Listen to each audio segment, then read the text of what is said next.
Okay, wasn't that fun? To start off my video, I have an alarm going off to annoy you. Uh, so if you didn't shut off my video from the annoyance of the alarm, uh, I'm Travis Wayne Goodsell. I'm here to warn about alt-right conservatism. It's also called fascism, it's also called Nazism, it's also called white supremacy, KKK. All those groups are a part of alt-right conservatism. And our nation has been divided into two uh, modes of thinking, a dichotomy of thinking, and it's the left and the right is how they've categorized it. This comes from psychiatry, psychology, whatever you want to call it. Uh, a Utah Mormon, and I can't remember his name offhand, but he is dead now. But he's the one before the 1940s came up with the classification um, process. So everybody who has a mental illness or retardation or disability, whatever name people have been using throughout the years, even behavioral problems now, they all, these so-called doctors, and they're not doctors. Two and a Half Men, Charlie's brother, is a chiropractor, and the jokes abound about how he's not a real doctor. Same thing with psychiatry, and we'll get into that because they play an integral part in the destruction of our nation with alt-right thinking. And this isn't no hyperbole, which is what alt-right conservatives use. This is a serious warning. I've grown up in it. I know all about it. I know how they function, how they work, how they think, how they act, how they cover it up in society, and how now that they're in positions of power, they're altering the laws to get away with it. And it's done long before Trump. Trump just brought it out to the surface and made it commonplace now so that everybody can do it out in the open. So they don't have to cover it up to get away with things. They can just do it openly and nobody challenges them anymore because they've rigged the laws. So, to start with, my family. That's right, my family. My mom is an alt-right conservative. And she was born in 1944. So that was 1 year before World War II ended, which means my grandpa got to come home early from the war. He was stationed in the Pacific, and he then was transferred to Alaska, where he repaired people's teeth. His family line, so that you understand context, my third great grandfather on his side was a plantation owner in the Carolinas. I believe it was North Carolina specifically. That family had plantations in the Carolinas, Florida, and the Caribbean. And so, yeah, they go back to the French and the French kings and royalty. And so they were the rich ones that came over and established plantations before the colonies got established. And he had to have slaves in order to run the plantation, because he can't do it himself and make a lot of money. You have to have slaves to work the fields. Heaven forbid he actually pay a wage that people can become their own plantation owners and have an actual job rather than slavery. But that's what he was. He was a slave owner. My ancestors from the north weren't slave owners. They were actually helping slaves and get freedom and stuff like that, smuggling them. And so there's a conflict in my family lines. And so when I was in New York and I got mugged, the guy who was mugging me used the excuse, this is reparations for my ancestors and what your ancestors did to my ancestors. I didn't know my genealogy at that time. I was only 19 years old, and I since learned about it, and so I could have now debated him as to whether he was legitimately able to seek reparations from me personally. But my third great grandfather had slaves, and 23andMe just came back with my DNA results a few months ago, and were able to identify that his slaves came from West Africa, in that region there. And why is DNA and West African slaves connected? Because my third great grandfather was a sexual predator. He raped my third great grandmother, an underage girl. And the incident resulted in a child because they didn't have contraception back then. They didn't have condoms, they didn't have pills, they didn't have the UMBs, ULB, whatever that thing is, whatever gets shoved up in there to block things. And so when you have sex back in those days, it often results in a pregnancy. And sure enough, came my direct ancestors, my second great grandparents. I can't remember if it was a son or a daughter that was produced that resulted in me, but anyway,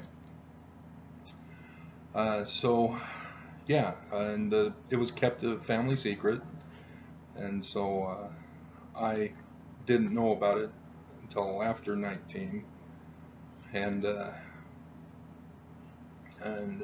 this is important to understand because of my mom and how she behaved, and she even accused my grandparents of being racist.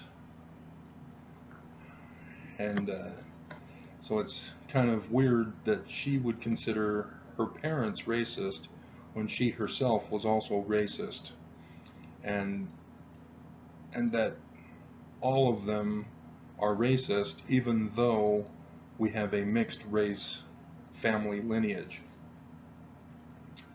And so yeah, there's hypocrisy and denial and all sorts of stuff that are going on in that line of the family. And my mom turned out to be alt-right conservative. She voted Republican, so she didn't call herself alt-right. She just voted Republican. She's on the rolls as Republican. She votes Republican all the way down. That's her party ticket. And my dad, he was a Democrat at first, and then after the marriage, she was able to finally convert him to Republicanism. And so my dad now is an alt-right conservative as well. And so that's the family life that I grew up in. So I know alt-right conservatives long before Trump. And alt-right conservatives are identifiable for their racism, for their sexism, for their hatred of humanity. And you know, liberals and Democrats, socialists, they all, you know, tout the hatred of alt-right, and then alt-right just throws it back at them saying, oh, you guys are haters, you're trying to hurt us, and you're trying to, you know, discriminate against us, we're the victims. And that's that's what alt-right does. They turn it back on the victims of their abuse, so that the abusers become the abused in their own eyes. And so you can't effectively change their thinking. They're hardcore thinkers. You can't convince them to treat people equally, to treat people with respect, to not discriminate, to not hate. It's just ingrained, and it's horrifying. And also in New York, a young boy came up to me, probably around 4 or 5 years old. So you wouldn't think he would have had much experience in life, but he came up to me, looked me in the eyes, just stared for maybe 30 seconds, 15, 30 seconds.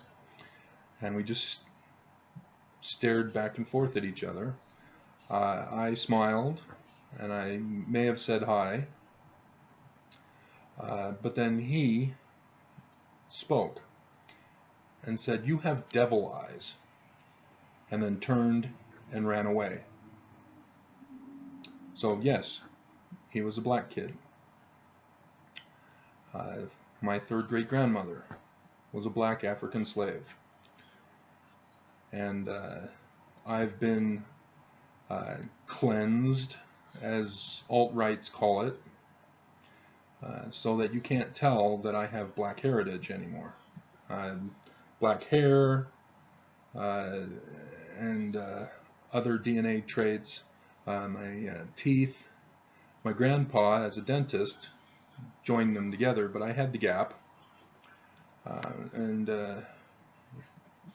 so you can't tell that I have black heritage. I also have Arabic heritage from the Egypt area, Egypt in the Middle East.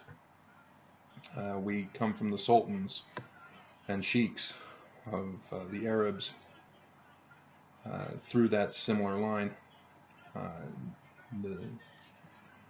But anyway, yeah, when you mix the different ethnic groups in a breeding process, you get different results. And so white and black creates brown, and in the Caribbean, they have actual names for the different mixtures of races, and I'm not learned on what they are, but I know that they have the different names. But if you study DNA, we're all human. There's no more than 0.2% difference among all of the ethnic groups in the world. And you notice I'm not saying race, because we're a part of the human race. There is no black race, white race. It's ethnic group. It's a subcategory of race. And when people are hating each other, they forget that, and they say that people are of a different race, and that's to dehumanize them, because if they're not human, they're a different race, such as animals or subhumans, then they can justify treating them poorly. And we see that with Trump. But this is the alt-right mindset. It's not Trump specific. Trump is just a part of this alt-right conservatism, which, interestingly, he had always been a Democrat, supporting Democrats in the press and spewing hatred towards Republicans all those years. And then he goes to Russia, and then he's pro-Russia, and then runs for president as a Republican. And people, we should have all known that something was up. But he played us, and Russia altered the votes to put him in. You know, they got their money out of it. They made sure that their payments to him paid off.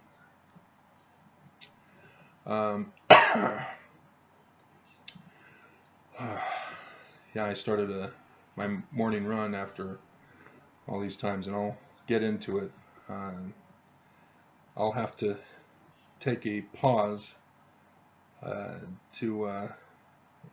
there's a movie running right now, and so I'll need to pause the video and add videos to the main video, I guess, to resolve it rather than have a dead space on the video while I take care of things. But I should have 30 more minutes. So yeah, my mom was an alt-right conservative, calling herself Republican.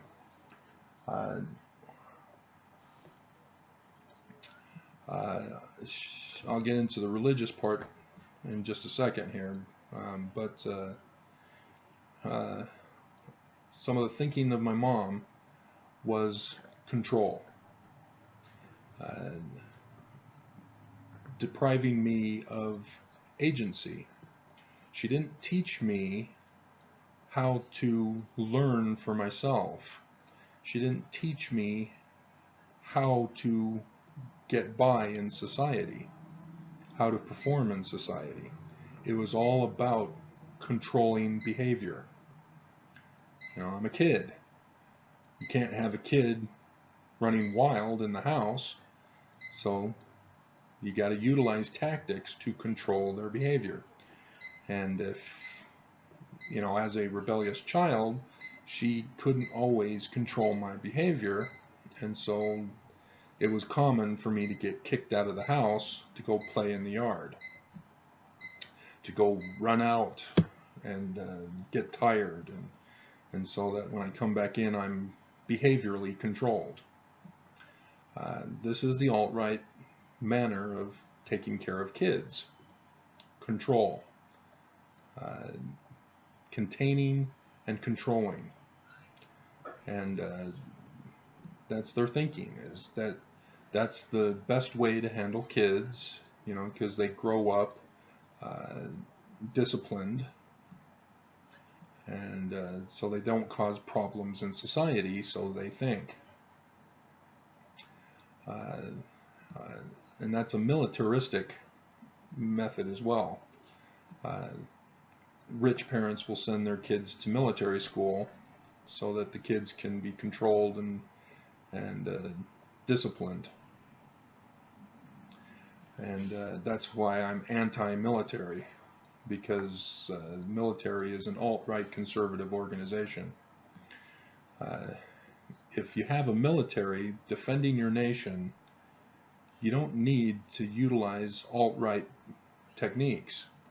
People will want to be a part of defending the nation. You don't have to force them to control their behavior so that they defend the nation. And the Revolutionary War is a perfect example. You had a military, but you also had militia, and then you had regular citizens. All were involved in defending our nation. And if you've seen Mel Gibson's The Patriot, you see that patriotism does not require a alt-right conservative control and disciplinary tactic to protect your property, your family, your life, your nation. You do it because you want to survive. You want to defend yourself against the enemy that's coming to destroy you. And so yeah, I'm anti-military because of that, because it's controlled by alt-right thinking. And police force is similar, and I'll get to that when I get to talking about Utah, because Utah is an alt-right state. And so my mom had certain beliefs which were rooted in her religion mixed with the alt-right thinking. And so part of the control involved making sure that I dressed a certain way. I couldn't leave the house unless I was dressed in a manner that she approved of. And so I had to wear a belt when I left the home. That's right, a belt. Having pants, shirt, shoes, not enough.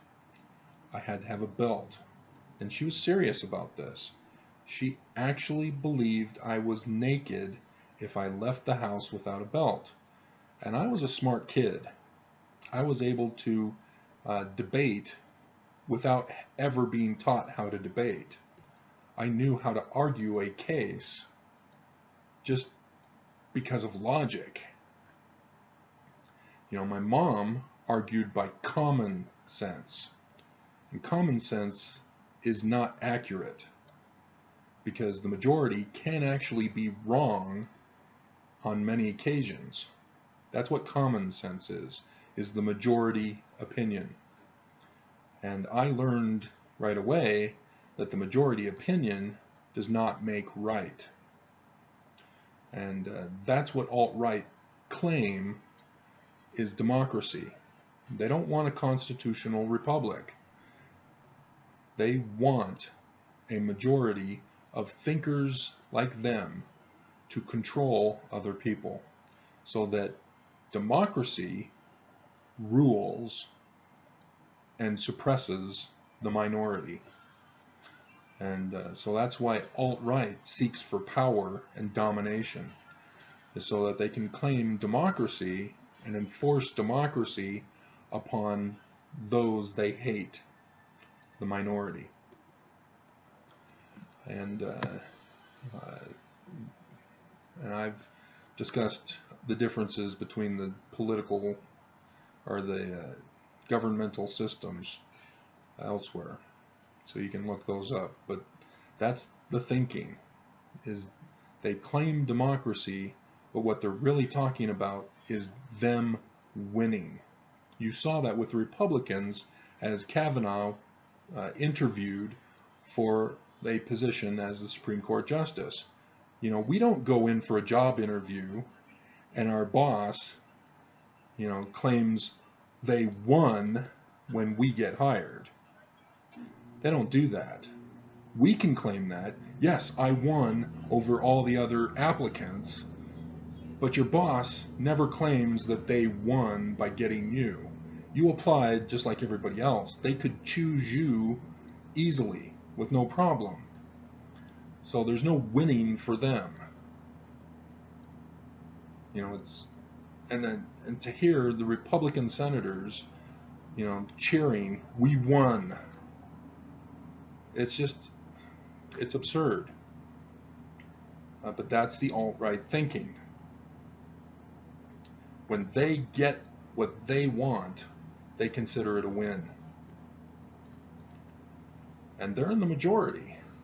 They knew it was going to be a win. And now they control the Supreme Court as well. So our whole nation is now alt-right conservative. And look out, because they're going to make as many changes as they can before the midterms. But they don't need to worry about it because Russia still has access to altering our voting machines. You need to go paper ballot. I can't emphasize that enough. You must go paper ballot if you want your vote to count, because Russia in the 2016 presidential election changed the votes of women to vote for Trump. And that pushed him up enough so that the Electoral College voted for Trump, because Trump lost by 3 million votes in the popular vote.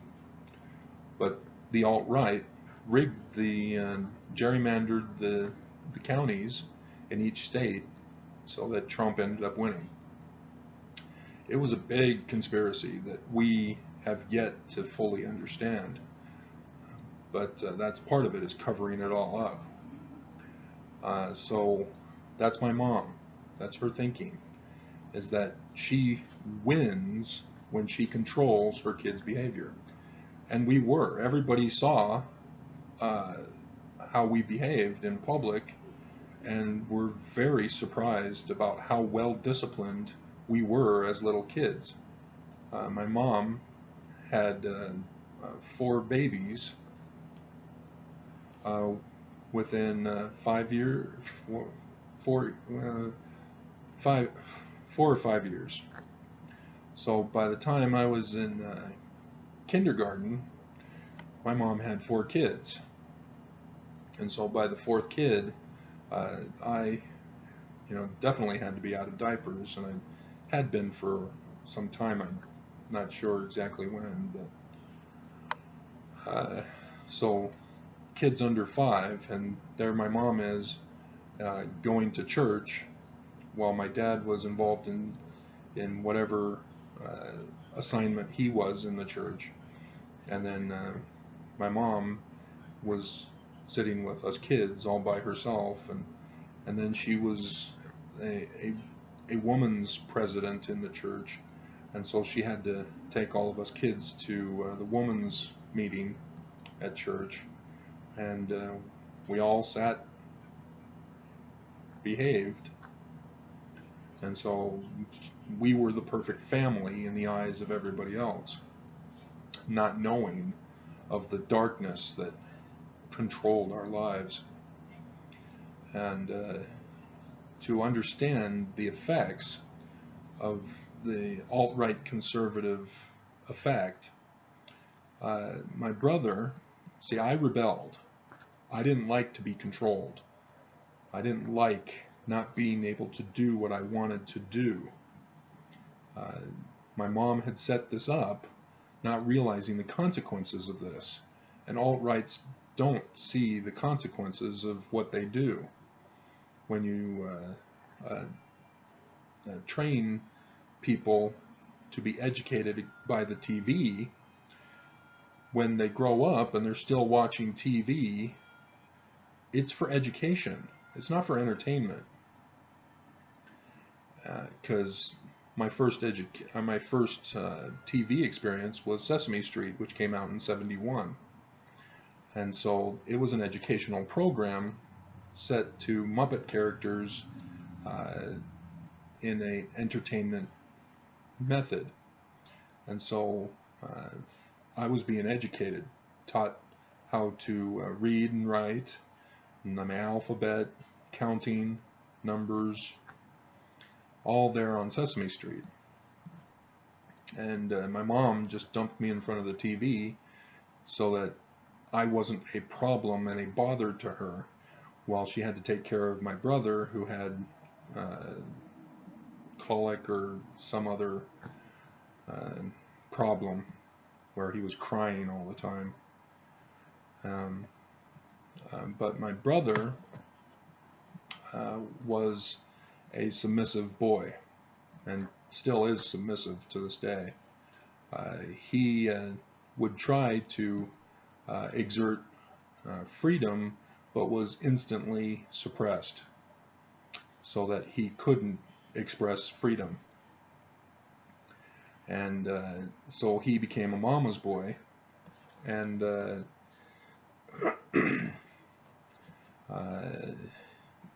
everything mom told him to do, he did instantly and automatically. And so he became the studious one, focused on school and homework. In his spare time, he studied. He took piano. See, I was forced into piano as well and memorized Twinkle Twinkle, but I wanted to play baseball, and so I, on my own, told the piano teacher, I don't want to learn piano, I want to play baseball. And then the piano teacher told my mom, and so I got out of it because of my rebellion. But my brother stayed in piano the whole time. But because of the religious alt-right mixture, he believed he could only play church hymns. That's all he could play, because he believed that that was right. Anything else was a bad influence on his life. And that's part of the alt-right thinking, is that your way is the right way and any other way is wrong and must be avoided like the plague and must be shunned, controlled, and punished with Fahrenheit 451, book burning. Firefighters become book burners instead of people who put out fires. And Fahrenheit 451 is the temperature at which books burn. And that's the alt-right thinking, is that certain books are banned and must be censored and burned. We can't have people learning the knowledge in certain books, so we must burn it, destroy it, out of sight, out of mind. And that's just horrible thinking, but that's how they think. And